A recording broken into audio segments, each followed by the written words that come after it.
generation to lead the family business. GBSN, for those of you who are new to our organization, is a nonprofit that is a network of leading business schools working to improve management and business education in emerging markets.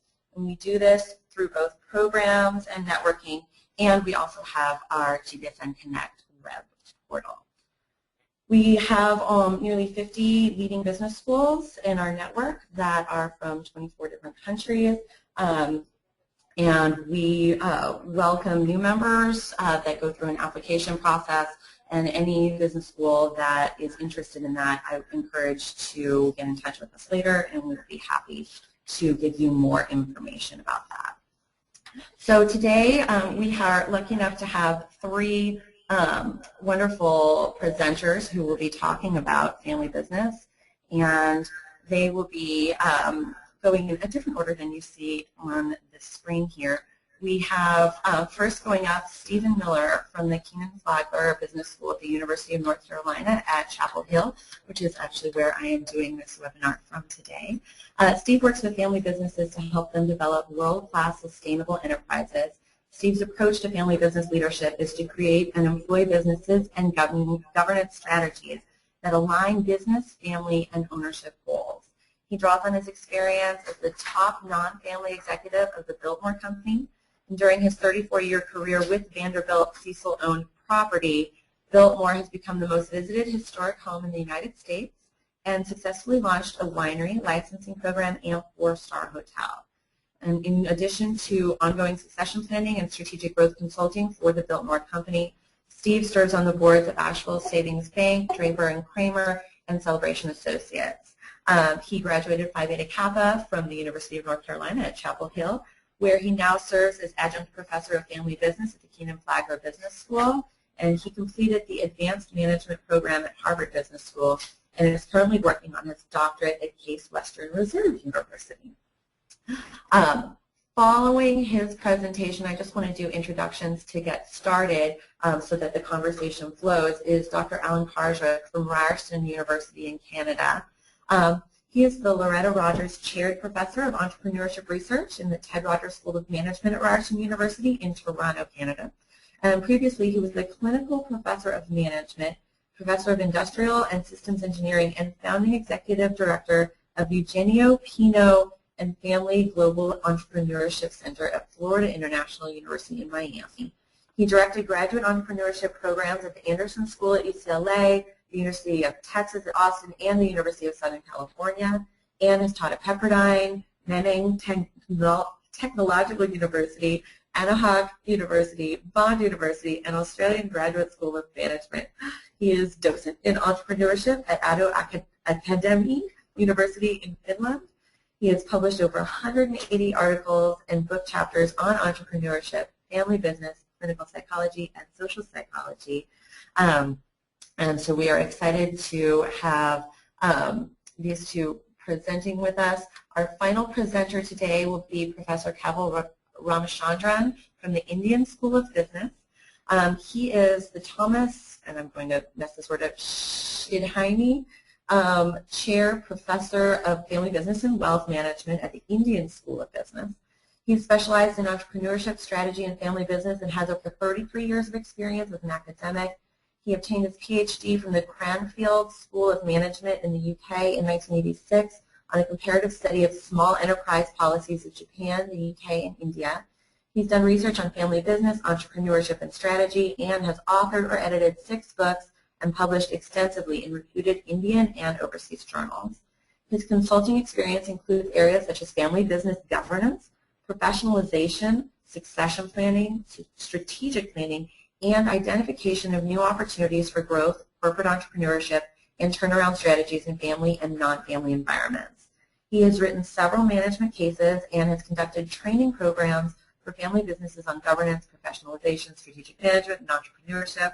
And he's been associated with the FBN International for several years and has served on various advisory committees of the Government of India, World Bank, Securities and Exchange Board of India. So we have quite a panel for you today. We're very excited to be presenting this. And so right now I am going to hand this over to Steve so that he can start the presentation.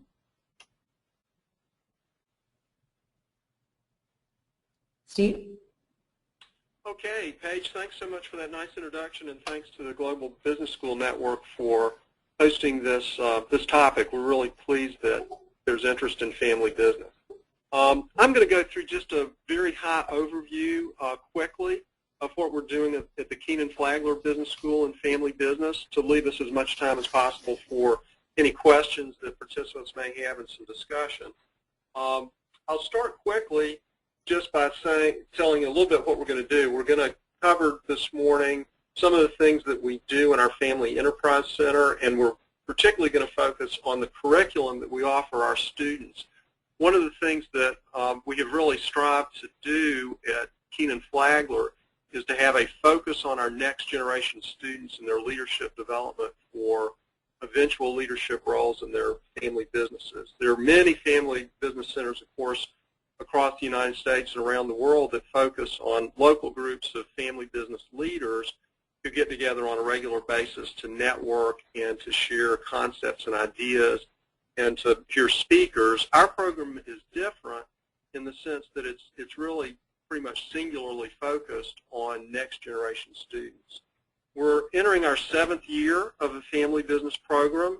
We've got tremendous support from our dean and throughout the faculty for what we're trying to do, because we really try to integrate other topics and other subjects that students are taking into the family business program. We get real positive feedback from our students because they say that our particular way of approaching the topic helps them to synthesize things that they're learning in marketing and organizational behavior and strategy and finance and other courses that they're taking as part of their business curriculum. So we've had a real good success with the program. It's become one of the more popular classes in the school, and we found that so many of our students come from family businesses, and even if they don't, many of them end up working for family businesses. So we really focus on what makes a family business different. So I'm just going to take you through some of the highlights of what we do. I've already talked a little bit about our focus on next generation family business leaders, and what we really want to help them to do is learn leadership skills for those family businesses. Our family business students have to get up to speed a lot faster than many of other students and have to manage the family dynamics, particularly if their plans are to eventually go back and work for their family business.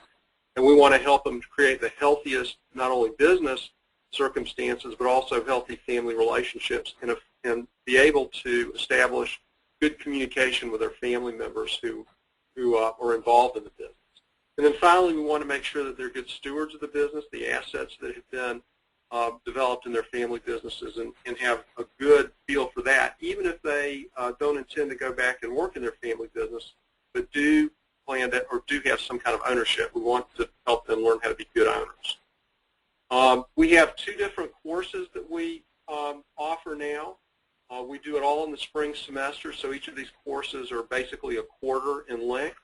The first one is an introduction to family business, and I'll talk a little bit about what we do in that course. And the second one focuses more on governance, finance, and wealth management.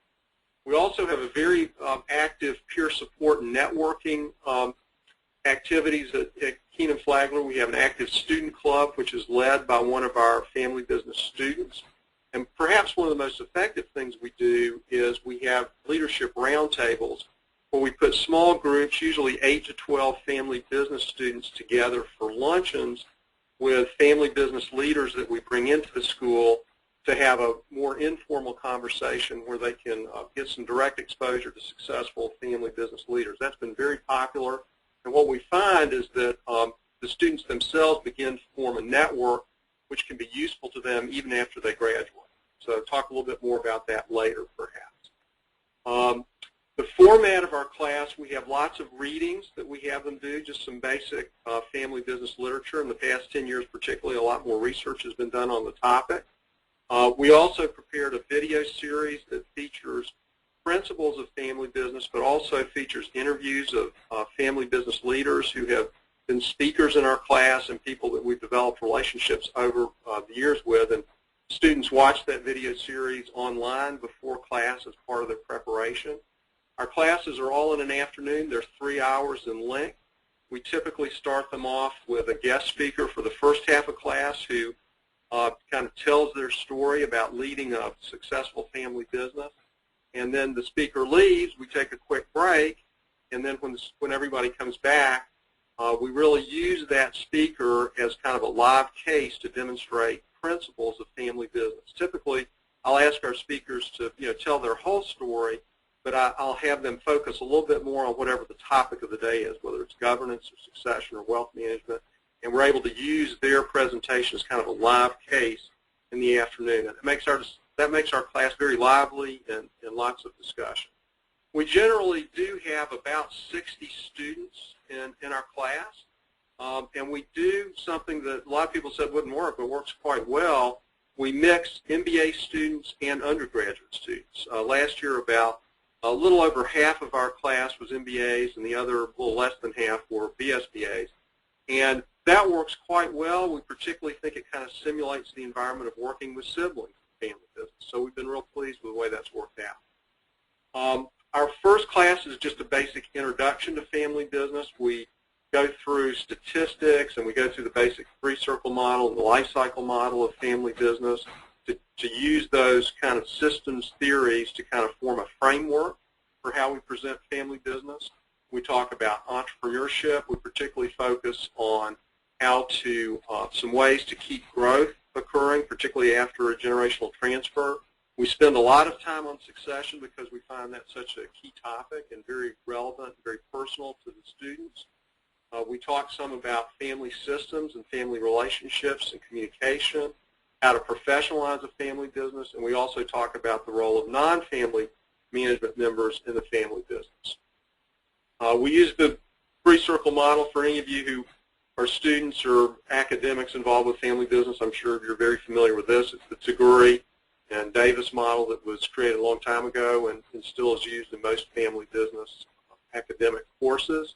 We also talk a little bit about the three-dimensional model. We talk a lot about the life stages of a family business as it progresses through those stages of development. And that resonates well with our students. When we have them do papers, we have them identify the particular stages of development their particular family business is in along each of those three axes. Our second course focuses more on governance, finance, and wealth management. We have some experts on our faculty at Chapel Hill on estate taxes. That's always a very popular part of the course. We talk about ownership issues, how to govern both the business and the family. We talk about family councils, family meetings, those sorts of things. We talk about financing alternatives for the family business, spend a fair amount of time talking about valuation, and we touch a little bit on family offices and philanthropy. The course deliverables are particularly important. We have our students do 3 term papers. The first one really asks them to go back as far in their family history as they can, at least 3 generations if at all possible, to study key events that happen in their family, and to really explore where their values came from. We focus a lot on the values of our students and their family businesses, and a lot of times they haven't given a lot of thought to that. So that begins to open the process of communication with other family members. After that, we ask them to do a term paper on their family business strategy because we find that a lot of family businesses don't have one, and we want them to explore that issue. And then the final paper is the big one, and during the first 2 papers, they will surface issues that they may feel are particularly critical for their family business at that particular point in time, and we ask them to explore, analyze, and make some recommendations for those things. Those 3 term papers are very important for their content, but what we're really trying to do there is give our students an opportunity to begin an in-depth communication process with mom, dad, brother, sister, aunt, uncle, cousin, whoever is involved in the family business, because we find that that communication is so often lacking in family business, particularly talking about the tough stuff. So we get real positive feedback from our students and often their parents and other family members about how useful that is to them. Then we do several group case projects to get them used to working together in groups. And we also have our students do a life plan where they talk about their plans and goals and personal ambitions for the future and how that may or may not tie into their relationship with family business. A good example of kind of things that happen, and one of the things that we've learned and have changed over the years, is we actually don't just have family business leaders who are, very experienced present to our class, but we actually pick out a couple of students to present their own family business situation to the class. And we had one young lady last year who's from a major international family business who presented her case study to the class last year, and she was particularly focused on a relationship with a sibling and how that's going to play out in the family business as their business transitions from an entrepreneurial hands-on founder, their father, to she and her sister. And she and her sister have same father but different mothers, much different styles. One's highly technical, the other has very strong people skills. And there really hasn't been a lot of discussion in her particular family about how they're going to clearly define their roles and work effectively as sibling partners. So she was exploring that issue, and it's become a really major, I think, kind of life-changing event for her. Her father actually got interested as a result of her work and is going to come and be a speaker in our class next year. And I think one of the good things that's happened there is we've really opened up the lines of communication in that family for them to begin to grapple with those particular issues. So we're real pleased, and that we've got many examples of that happen. We feel pretty good about that. So that's just a very quick kind of 10-minute overview of what we do. I think Alan is up next, and I'll stay on the line and be available for questions or comments later. Paige, I'll give it back to you.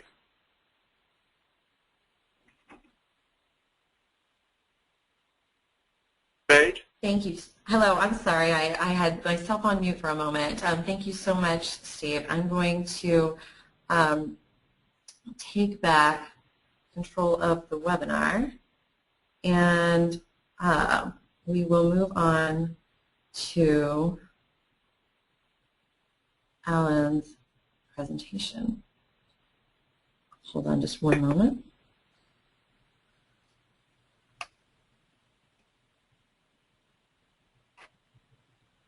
Alan? Yep. Thank you, Paige. Ready to go? Steve did a lot of good background of what I think ought to be talked about in family business courses. And I'm certainly very happy to hear that UNC is doing programs that blend both undergraduate and graduate students. I have been arguing that for a long time, but the separation is ridiculous. What I want to do is kind of build on some of the stuff that Steve talked about, and that's really looking at the complexity in those three circles. And so, Paige, if you'll kind of throw up the next question, or the next slide.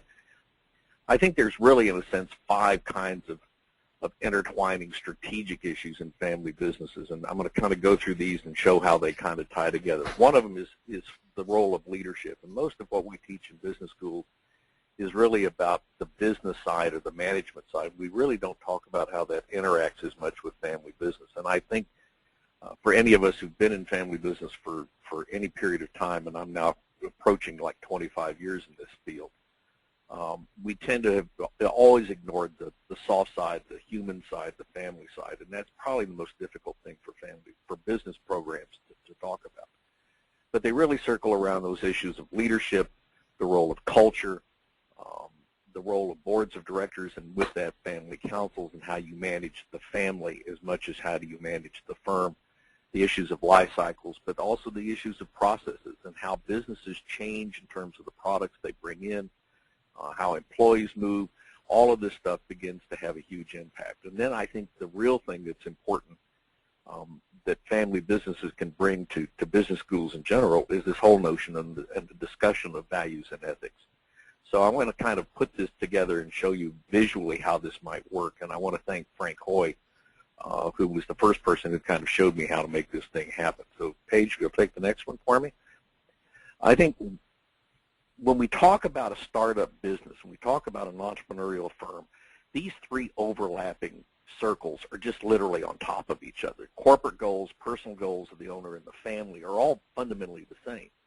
And this is really easy when you're an entrepreneur and you start out. It's kind of like your vision is what the company's going to do, and you tell the family where to go. But as time goes on, this changes. And let's take the next slide, Paige. In fact, what starts happening over time is these divergences. owners and managers may be very different from what the family wants. The family goes through generational changes, and that happens. And corporate goals may actually change from personal goals. So you get some real different kinds of views. Now let's take that to the next slide. Where I kind of like to talk about ownership is vision. Ownership tells you, where is the company going to go? That's great for management, but it also is the vision about where is the family going to go. And as Steve probably well knows from being at the Biltmore company, that their family has certainly a powerful impact on this kind of vision of where the company is going to be.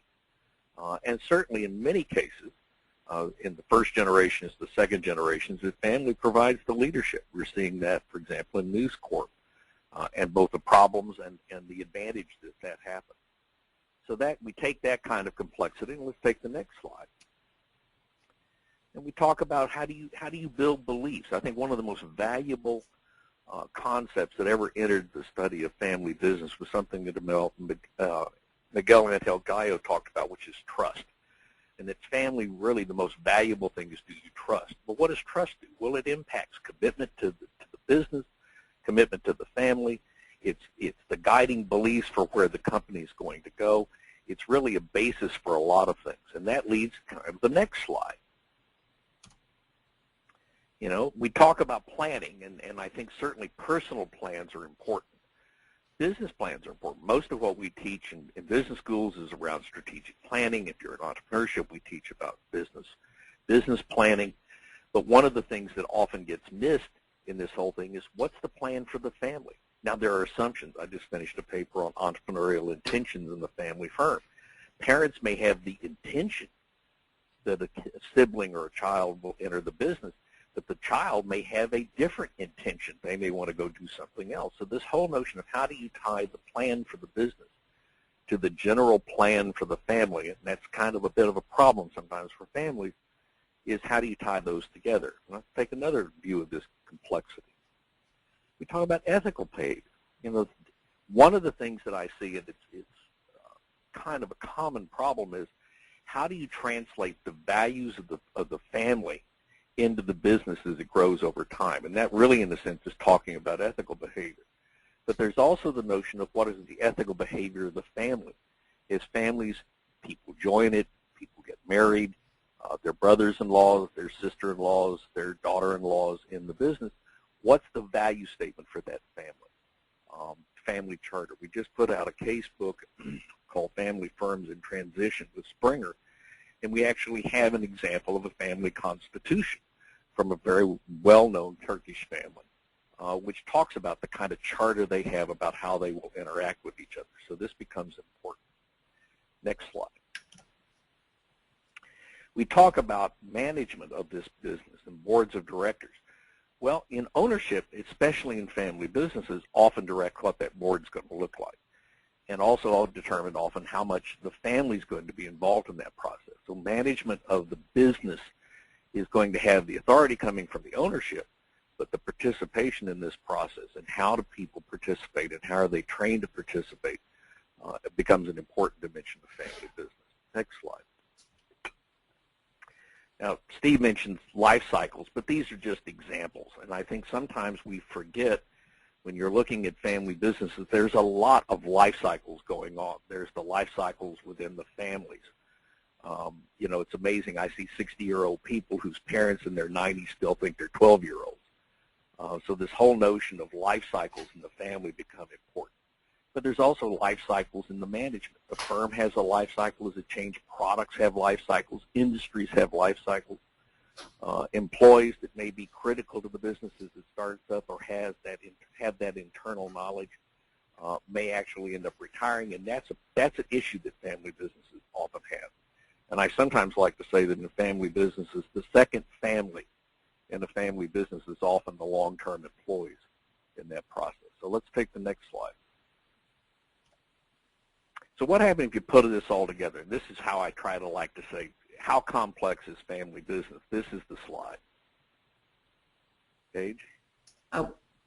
Sorry about that. There you go. Every time I try to get people to think, how complex is family business? And they think, oh, it's small business. And I go, no, this is how complex family business is. And it's really a holistic model, and it says that if you're going to understand family businesses, you have to understand how these all interrelate. And that's probably the most difficult thing to get across. Simple formulas don't always work. Simple models don't always work because these all interact in such complex ways that it makes teaching family business, makes researching family business a very interesting area. And so that kind of wraps up what I wanted to say. Thank you. And let's see, Dr. Ram, are you there?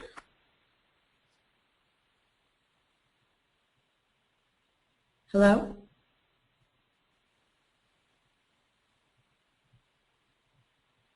Hello, Dr. Ram? We don't seem to have Dr. Ram on the call right now.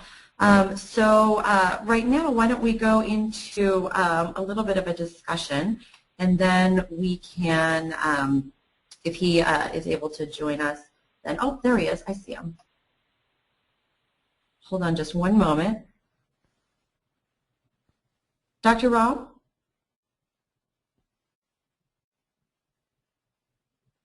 Hello, are you able to hear me? Hello? Hello. Hello? Can you hear me? How are you? We can. I'm fine, thank you. I'm sorry, I had some problem. I'm so glad you could make it. Okay. Finally. Hold on one moment, and I will pull up your presentation, and we can get started.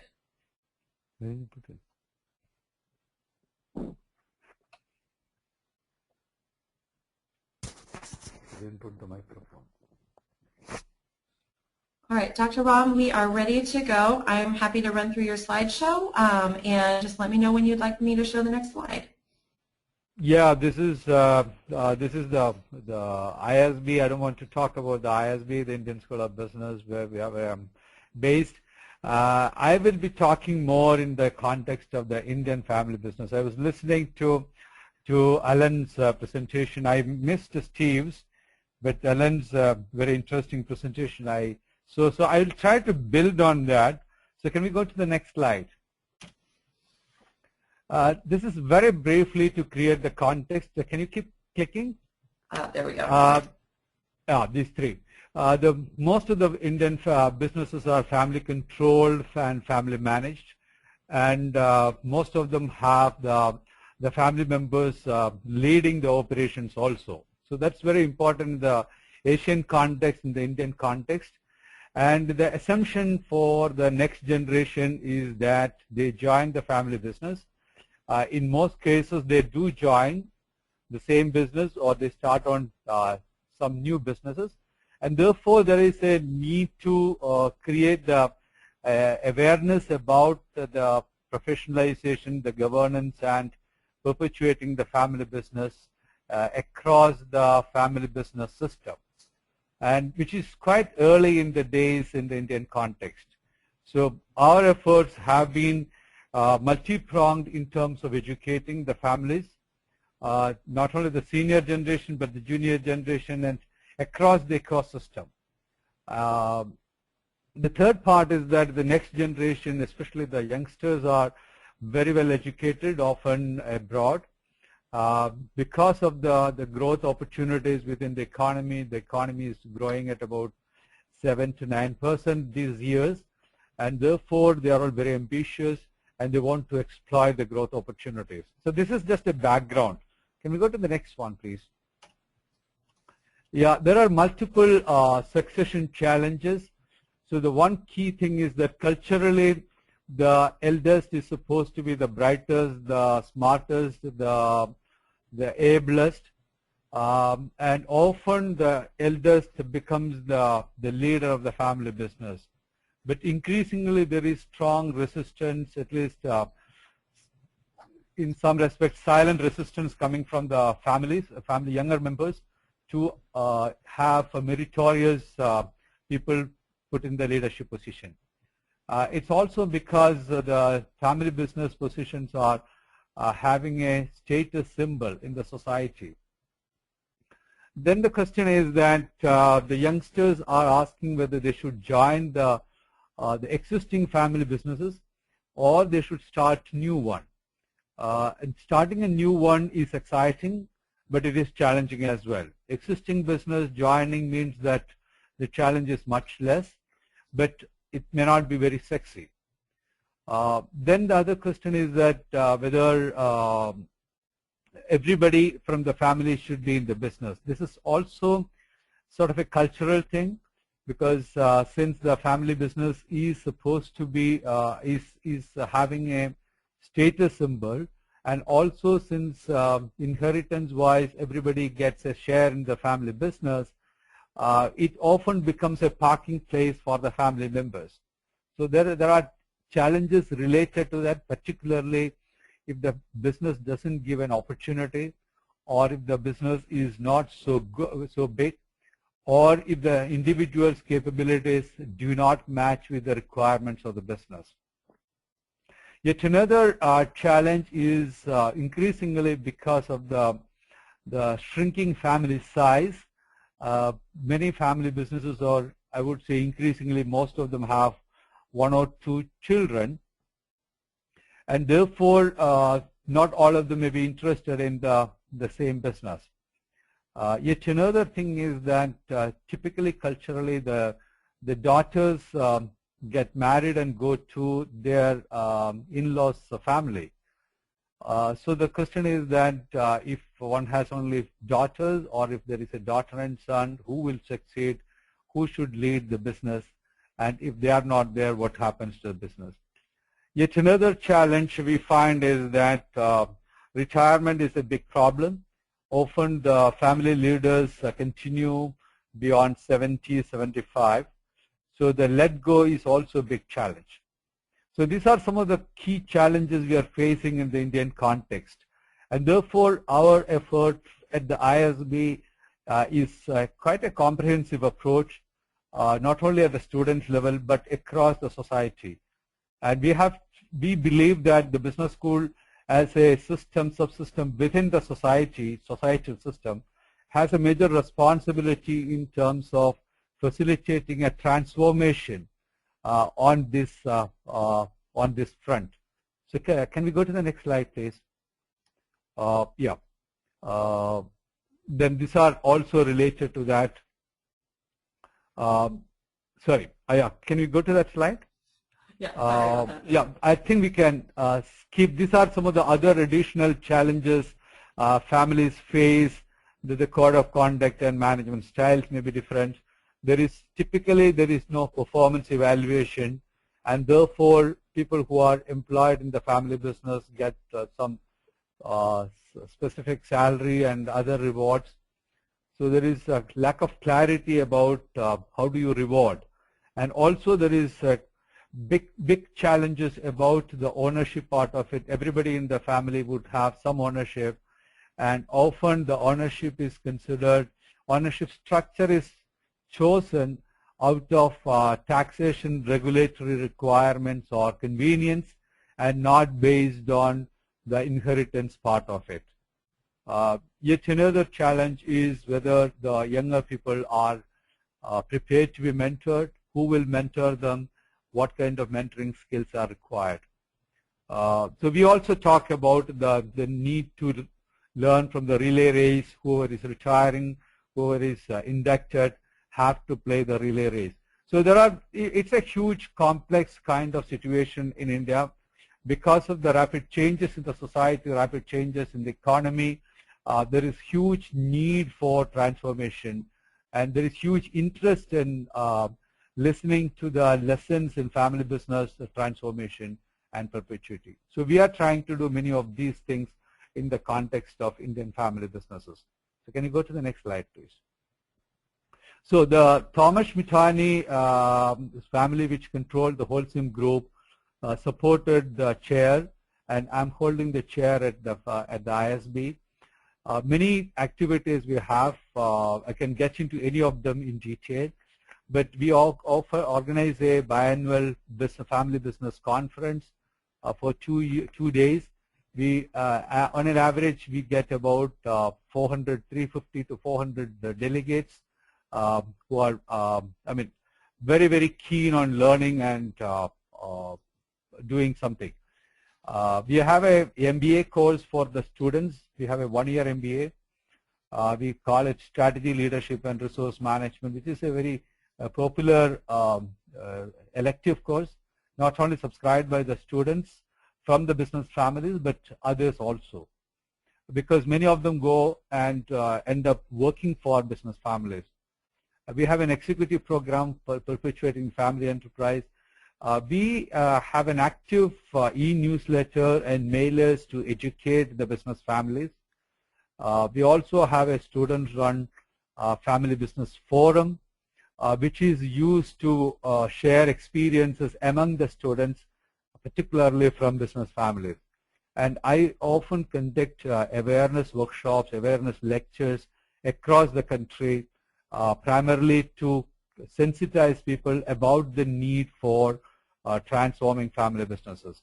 And I regularly write newspaper columns and media interviews very, very regularly. Next slide, please. Then, yeah, that's the last one is that we do have a major research program.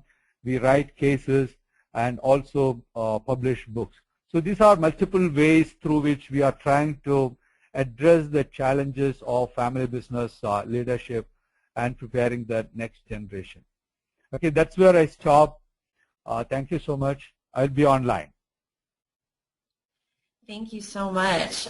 So now I would like to open up the discussion a little bit.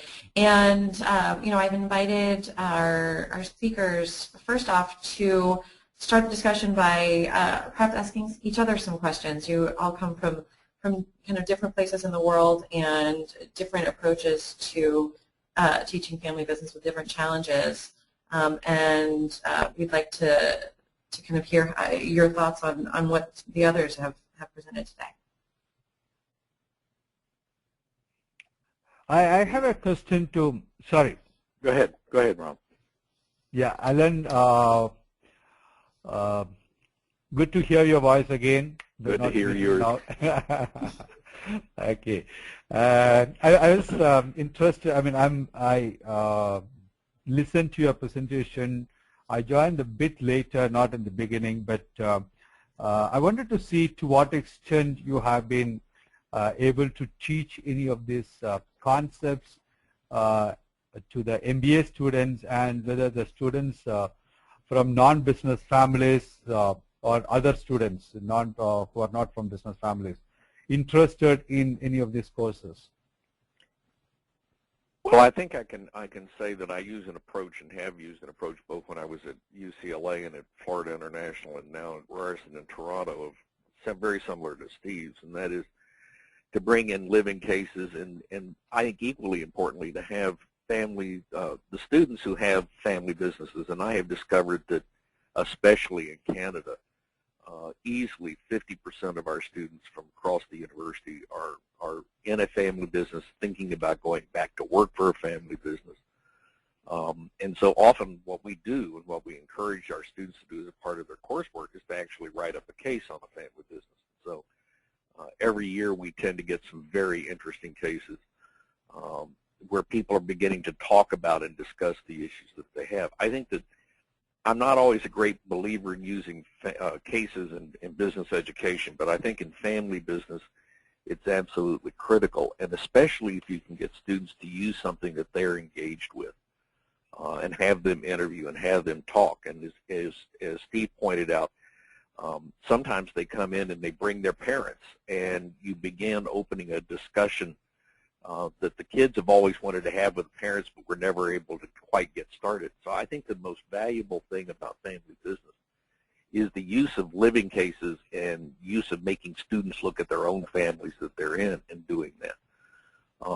And it really produces a set of literature that can be useful. And over the years I've collected probably 75 very good cases in this process, and we're starting to put these out in books by Springer.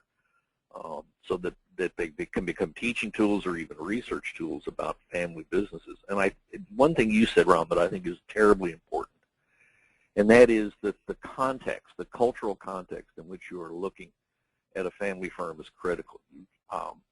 Having lived in Miami and having dealt with family firms in Latin America, They may be dealing in the same industry as, say, an American firm, but the context of being in Latin America is very, very different. And certainly the context of being in India is very, very different. I don't see how anybody can understand the Tatas and Tata Industries without understanding the cultural context coming out of India. Yeah, absolutely. If I just add to that, I mean, we follow more or less the same kind of an approach.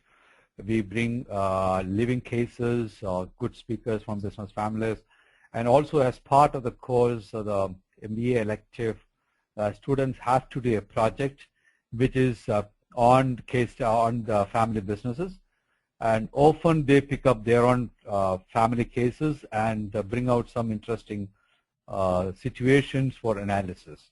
So this is very, very similar, very interesting.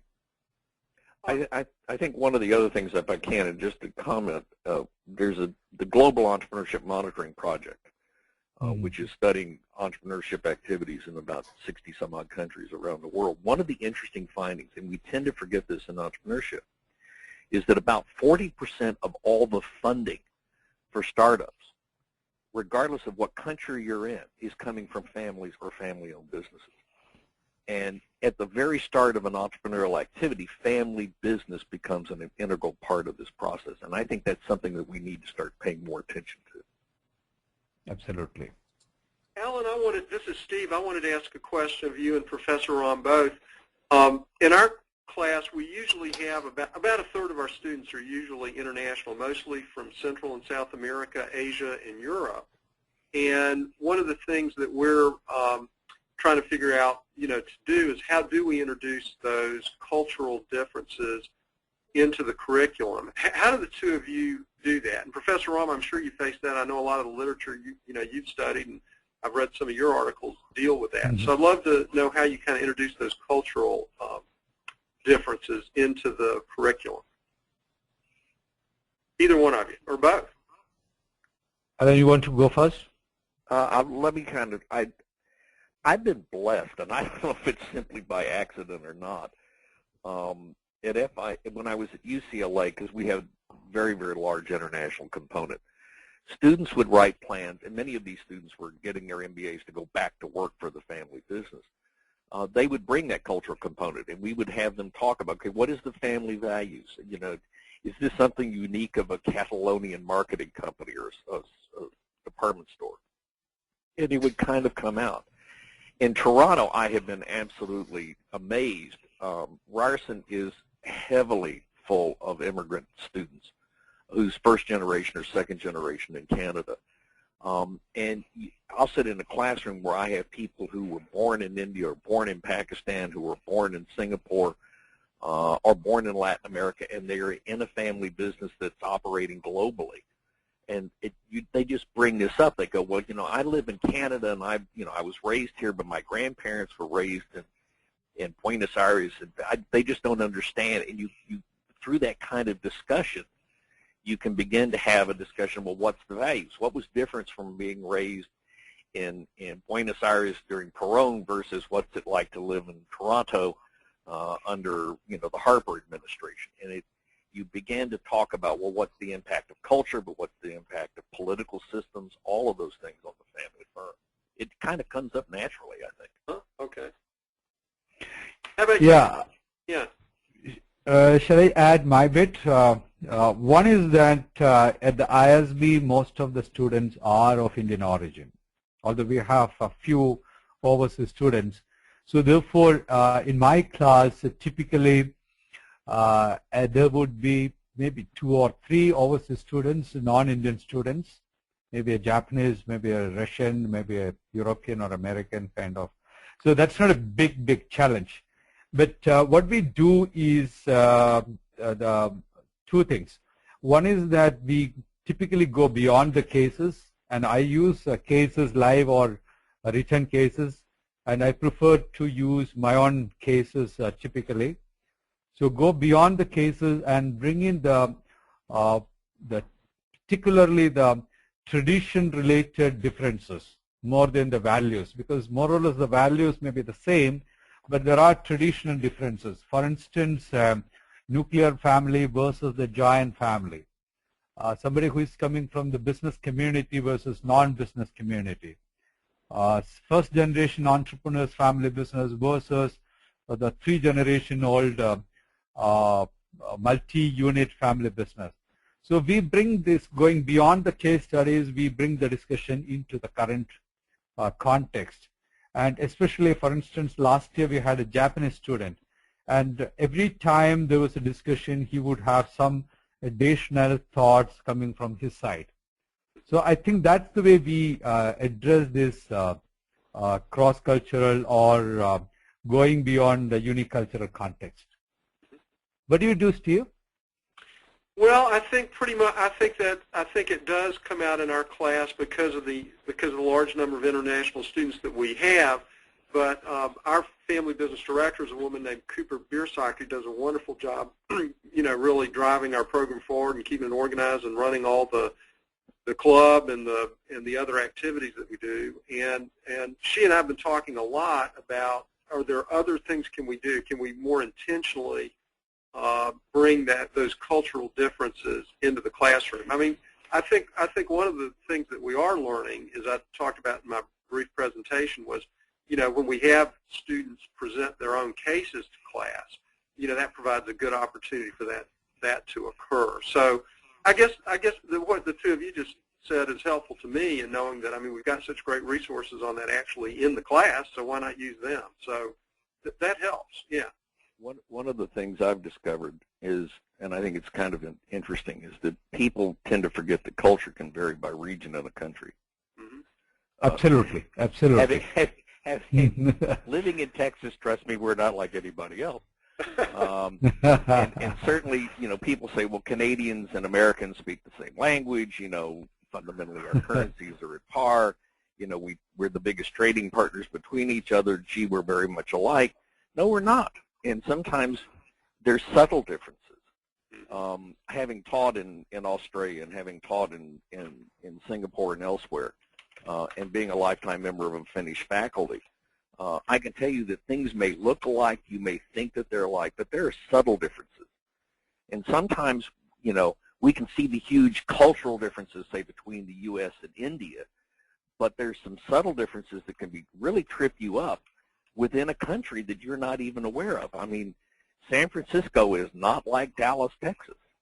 Right.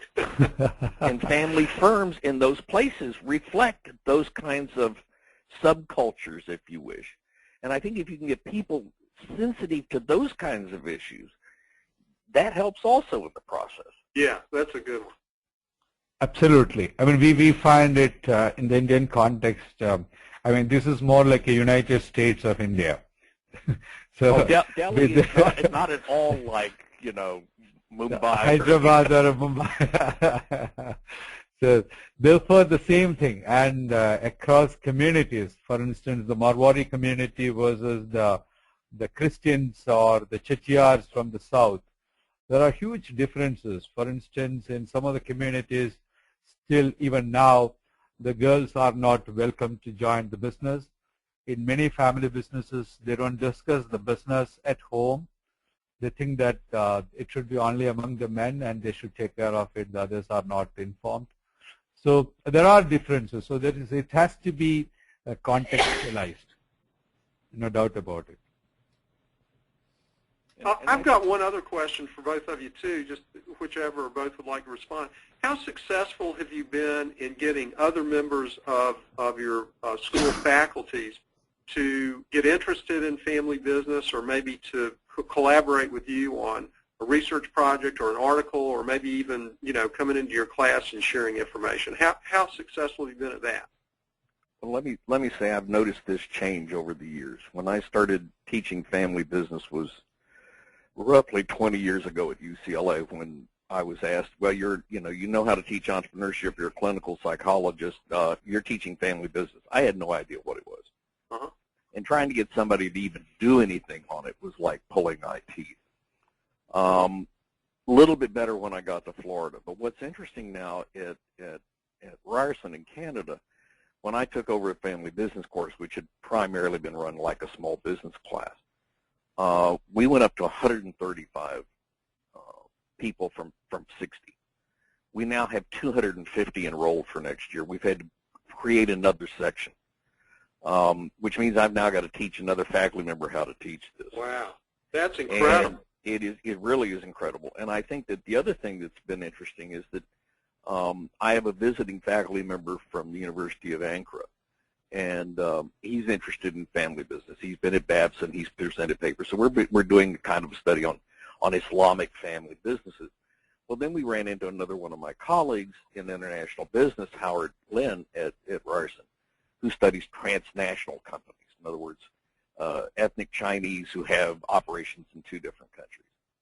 And suddenly now we're doing this massive study of family business, entrepreneurial intentions to join the family firm in China, Sri Lanka, Pakistan, Turkey, and Canada. Wow. So I think it's like once you get one started, it just kind of mushrooms, but it takes a while to get people interested.